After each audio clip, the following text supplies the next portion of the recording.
it started when I was at school for a start. I mean, people looked at my parents and then they looked at me and they'd say, "Are you sure they're your parents?" I copped that all the way through school.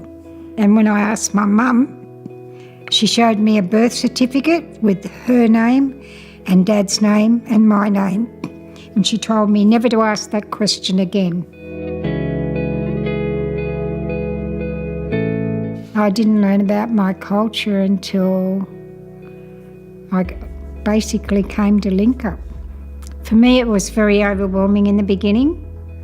That I had to come to terms with the fact that, first of all, my parents weren't my parents, and I didn't feel like I belonged in the white society, and I didn't feel like I belonged in the black society, so I was in limbo.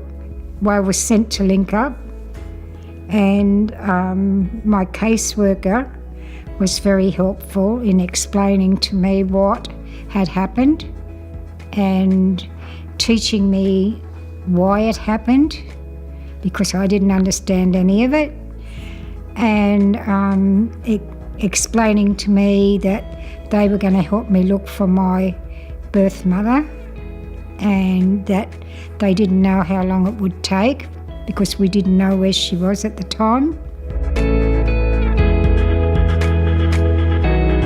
Being at Link Up felt like I'd come home.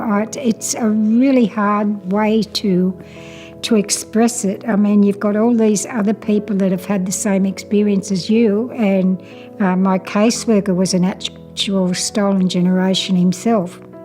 One thing you learn when you're looking for somebody is you've got to have a lot of patience, because you think that you've found an answer and then the answer turns out to be wrong. So you're going up 1 minute thinking everything's going to be fine, and then you're down the next when it doesn't turn out the way you expect.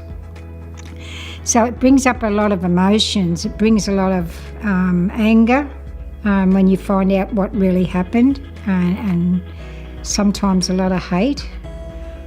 These are all emotions that you've got to learn to deal with.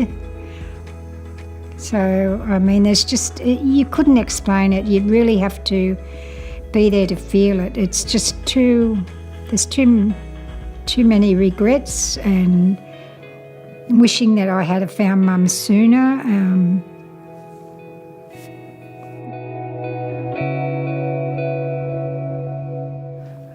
That's very hard to describe.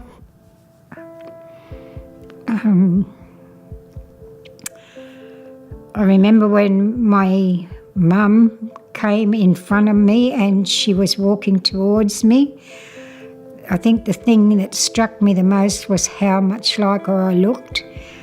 And she didn't know, because we weren't allowed to tell her who I was. We were just visitors from Australia. But she knew, as soon as she saw me, she knew who I was.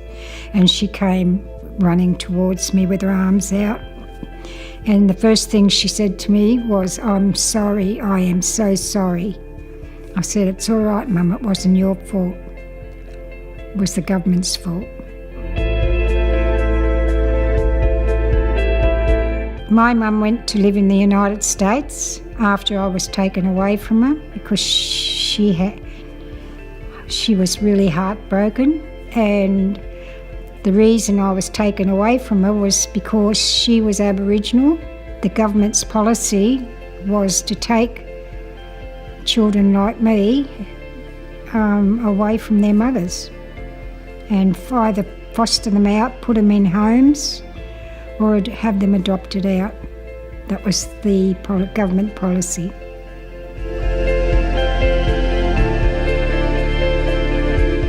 Oh, it was a mixture of different feelings, actually, because when I had to be there for that day, I'd already met my mum.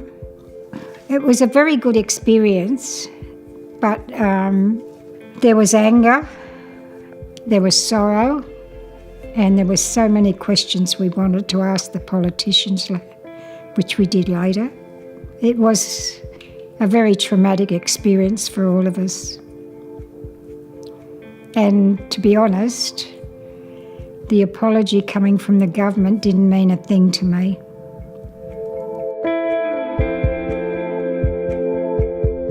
The purpose of my book was to give it to basically family, to let you know what happened, why it happened, and hopefully that we can prevent it from ever happening again. So I put it down into words so that you'd all read it and maybe learn from it. The cover on the book represents, this is home, represents home. These are the families waiting for us to come home. And these are us from all over Australia finding our way home. We were the lost generation.